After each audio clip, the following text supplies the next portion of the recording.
Sandal kayo, nakasandal naman kayo sa akin.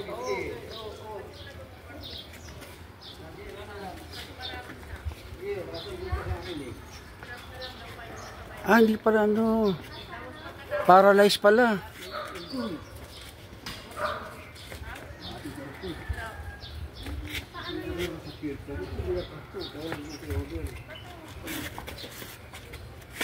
Paano naihatid yan? Hindi naka-paralyzed pala yan.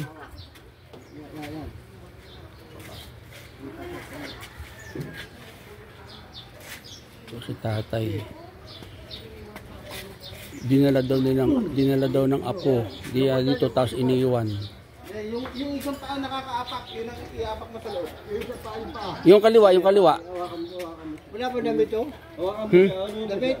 Naku, wala. Nakita ko lang yung nakaupo dyan. Tinawag lang ako eh. Sa kanya ba yan? Hindi. Ha? Sa kanya yan eh. Ito pa yung isa pa. Yung iker, sa kanya isa yun? Hindi. Ano na yan? Ito sa kanya yan. Sarado na. Automatic pala yun. Sige, nakasandal ko sa akin. Huwag ka matapos. Sige.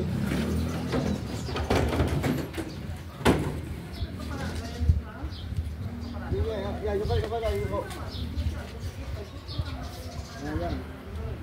Yuko. Ayun. Yan. Ikot. Yan. Yan, damit mo. Isat mo damit mo. Sige, dito. Apok mo yan. Sige. Okay, bet. Sige. Tama ka. Inom daw. Tatlo dyan. Supa. Ilahin mo yung sarili mo. Dito, yan. Urang pa konti, urang bang. Yan, sipa. Urang pa konti. Dito, urang konti. Dito, urang pa. Yun, okay na.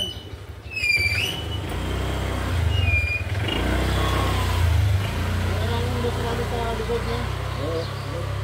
Wala ko ba kayong damit dun sa loob? Usog ka pang konti. Hindi, usog ka pang konti. Ayun pala, may damit pa rin dala. Usog ka pang konti para hindi ka maano dito.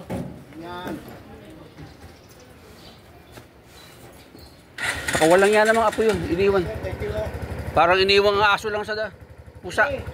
Sige.